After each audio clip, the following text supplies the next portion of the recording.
I wish it was Christmas today. I wish it was Christmas today.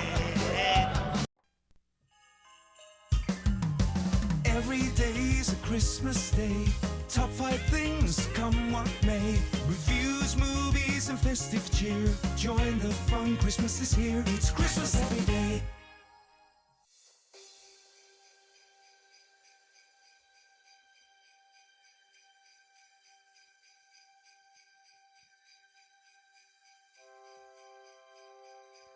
Merry Christmas, everybody. Merry Christmas. Welcome to Christmas Every Day.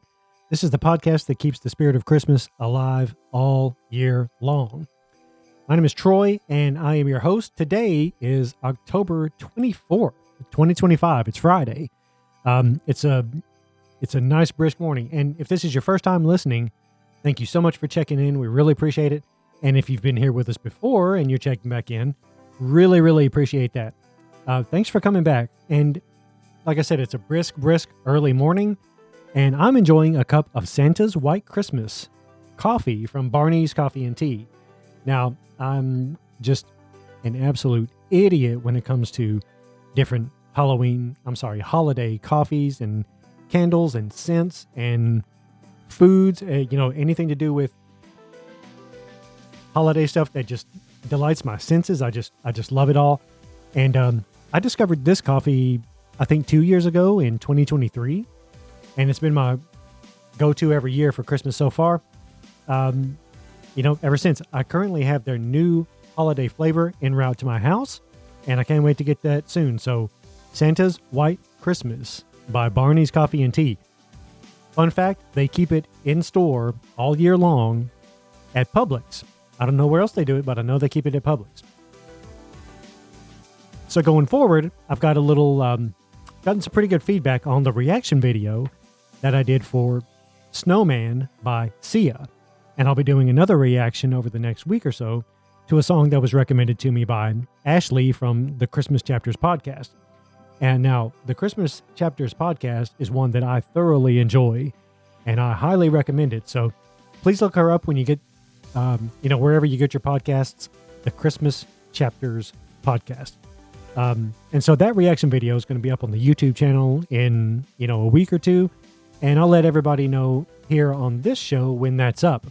And remember, you can send me your newer Christmas music recommendations to christmaseverydayshow@gmail.com, because my Christmas music knowledge ends pretty abruptly right around 1994. So I enjoy doing reaction videos as a way of hearing newer Christmas songs. Now, I want to start off this week with a listener email. And it's usually kind of hit or miss as to whether we get any emails or not, because we haven't been doing this podcast for very long, but we really, really appreciate it when our listeners write to us. Love hearing from you guys. Bart writes, quote, "Happy holidays. I enjoy the show and appreciate that it comes out early enough in the mornings that I can listen in on the way to work. Bart, I'm up extremely early this morning because I didn't get it taken care of this week. We've had a bunch of stuff going on. So to that point, yes, I get it out very early in the mornings, and I like to have it recorded before the day that it comes out, but it did not happen this week. Anyway, back to what Bart was saying. He says, the naughty list is becoming one of my favorite weekly listens and always gives me a few chuckles to start my Monday.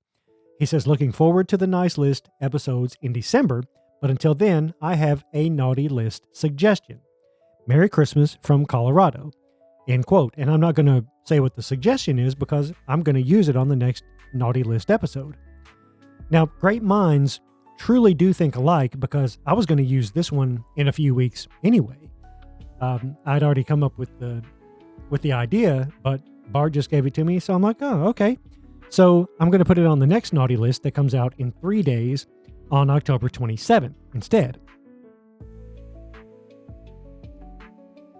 Bart, I have to say, the naughty list has become probably my most favorite segment that we do, and I'm super glad that you're getting a kick out of it. And listen, thanks so much for the email. Love hearing from you guys. ChristmasEverydayShow@gmail.com.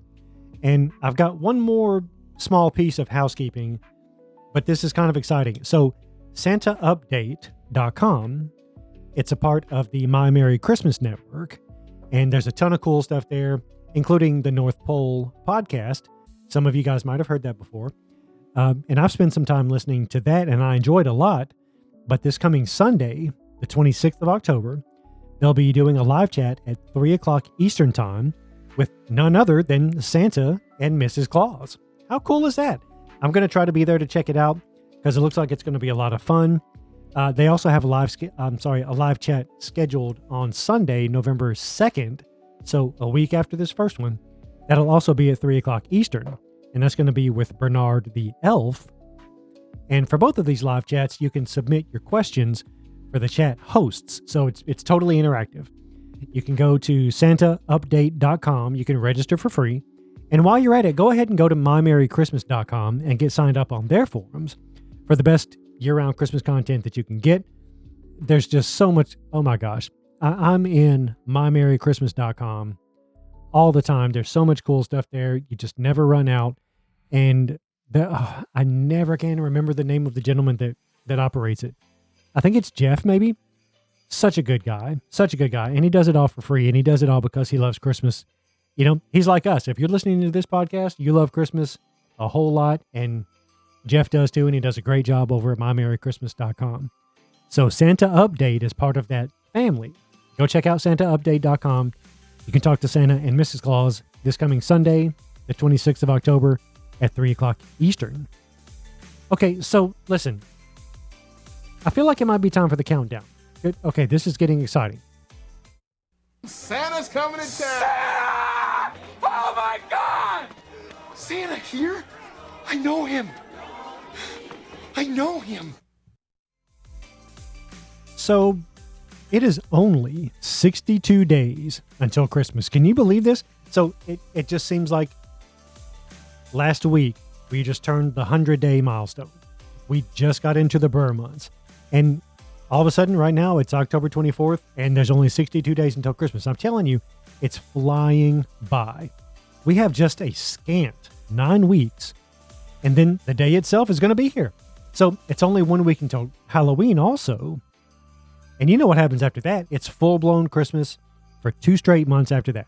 So there may be a Halloween surprise or two next week, since Halloween does fall on the same day that we release our weekly episodes. You're just going to have to tune in and find out. But after Halloween, no, forget it. It's just straight up Christmas. And I'm looking forward to it. Okay, so now I think we need to get to the Christmas character of the week. I'm going to spend a little bit of time on this one because I really like it. You know, I've been in a It's a Wonderful Life kind of mood over the last week. I've watched the movie a couple of times. You know, if I'm working on something in my desk, I'll have it on in the background. And it's just such a great movie. And this week I wanted to talk about one of my favorite characters from the movie. Excuse me. Now, I think we're still a little bit far out from Christmas to actually be talking about George Bailey. But we got a good one for you today. Now, I've already talked about Harry Bailey on this show, and I didn't have, you know, a whole lot of nice things to say about him because I'm a cynical old man. But I'm going to be a lot nicer with this character. Now, the Christmas Everyday Christmas character of the week is Clarence Oddbody. Who doesn't love Clarence? We meet Clarence at the beginning of the film. And, you know, there's a few of the angels in heaven, and they're talking about George Bailey and his plight that he's going through on Earth. And Clarence is introduced just, you know, a minute or two into the movie. And, you know, he really spends the majority of the film off screen, learning all about George before he's sent down to Earth to save George's life. Clarence is reading Tom Sawyer when he's called upon to go down and help George. Now, he's apparently been in heaven for a good number of years, and he has yet to earn his heavenly wings. But he spends, you know, the whole first part of the movie learning about George's life from, you know, saving Harry when they were younger from falling through the ice. You know, he kept Mr. Gower from poisoning a customer, and ultimately he learns about George being trapped in Bedford Falls, thanks to Harry's complete selfishness in part. But you know what? I'm going to be nice. This is not going to be a Harry Bailey bashing session, although he does deserve it.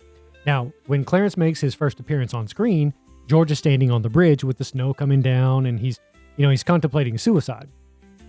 Clarence jumps into the river, and it prompts George to jump in and save him. Now, while they're drying out, warming up, and drinking some coffee, Clarence reveals his identity to George as his guardian angel, which George, of course, doesn't believe. It would be kind of hard to believe, I'm sure, sitting in George's shoes. But after George mentions that he wishes he was never born, Clarence, who, one of the angels earlier in the film said he had the IQ of a rabbit, Clarence comes up with the utterly genius idea of showing George what the world would be like if he'd never been born. That's just, and I wish I was a creative kind of person, and could come up with stuff like that. That's just not me. But all the rest. Clarence shows George what life would have been like without him. Harry died as a child. He fell through the ice. Mr. Gower spent years in prison after he poisoned his customer. George's mom turns into a bitter old widow, apparently. Mary never got married, and she wound up as an old maid working at the library. 320 Sycamore Street remained an old abandoned house instead of the home that Mary would have turned it into for their family. Bedford Falls would be forever known as Pottersville because after Peter Bailey died, there was no one left in town to stop Mr. Potter from controlling everything. And the whole town, when George is running into town and taking a look around, it just has an air of, corruption and just debauchery that, without George in it to help those who needed it. It was a really, really kind of an ugly place. So the last time we see Clarence in the film, George has just gotten out of him that he can find Mary at the library. And one of my only gripes with this movie is that I would have liked to have seen a little bit more Clarence before his exit from the movie. Maybe once George got back to the bridge, he goes there to pray to have his life back. I think a nice little quick appearance by Clarence so he could see in person that his plan had worked. I think that would have been awesome. I've actually got one more quip with the film. I'm not going to get into that though. Maybe that'll go on the naughty list. So Clarence Oddbody truly showed George Bailey one of the more remarkable things that I believe a man could see. And in the process, he was able to earn his wings. As Zuzu so plainly put it at the end of the movie, teacher says, every time a bell rings, an angel gets its wings. And that was, basically a direct quote from Clarence earlier in the film when they were in the bar once known in a different world as Martinis. So Clarence Oddbody is a truly, truly good spirit. He may have had the IQ of a rabbit, but as the other angel said, he has the faith of a child. And one of my more favorite Christmas characters, even though he doesn't spend much time on screen at all, not much at all, but just a good guy. So Clarence Oddbody, Christmas character of the week. Love you, dude. All right, wasn't that awesome? What a great movie. And we have more on that film to come, over the next week or so. I'm just going to leave that there. And now I think we can do the week in Christmas history. So we only have a couple of names this week, but there's some pretty big ones in the Christmas world. To start us off, we've got George C. Scott. Now, he famously played Ebenezer Scrooge in Charles Dickens' A Christmas Carol from 1984. Now, he was born October 18th, 1927. Happy birthday, George C. Scott. Now, this is our inspiration for our Christmas character of the week. Henry Travers played Clarence Oddbody in It's a Wonderful Life, passed away October 18th, 1965. Again, he's the inspiration for our Christmas character of the week for this episode. Now, the last one is Maureen O'Hara. Now, she played Doris Walker in Miracle on 34th Street, and she passed away on October 24th, 2015. So that's the week in Christmas history. There weren't really any Christmas movies that have come out during this last week or so, which I thought was kind of surprising. I thought the closer that we got to Christmas, we'd run across a few more movies that had come out or had been released, over that particular set of dates, but none really for this week. All right, so we're going to wrap it up this week with the Christmas Carol of the week. Now, you can click on the link in the show notes to go to the Christmas Everyday Christmas Carol of the Week Spotify playlist for the full list of the carols of the week that we've featured on this podcast. The carol this week is a very nice song that was forwarded to me by the artist's PR manager. The title of the song is The Ghosts of Christmas Past, and the artist's name is Judy Whitmore. Now, it was just released a couple of weeks ago, and I gave this one a listen. I really enjoyed it. It has kind of a, classic feel to it, and it's a nice nostalgic song. So let's check out a few minutes of this one, The Ghosts of Christmas Past by Judy Whitmore.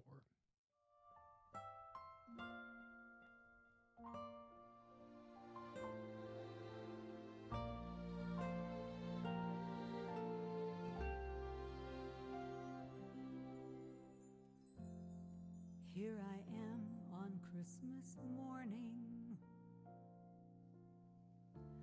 The lights are hung upon the tree.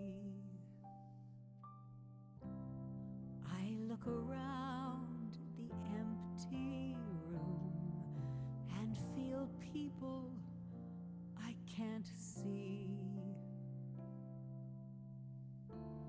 I know families beside me, each one closer than the last. I'm by myself, but not alone. I'm with the ghosts of Christmas past. Of all the gifts I get at Christmas, the greatest one is memory of everyone who ever sat and sang. All right, isn't that nice? Just a, really nice, slower paced song. It gives me kind of Karen Carpenter vibes every once in a while. Not, throughout the whole thing, but Karen Carpenter vibes every once in a while. And I thought that was pretty cool. So thank you to Kershana Mayo with the Mora May PR agency for sending me this to check out. Really, really kind of cool. I was glad to be approached with that. Anyway, that's going to do it for this week. Thank you so much again for listening.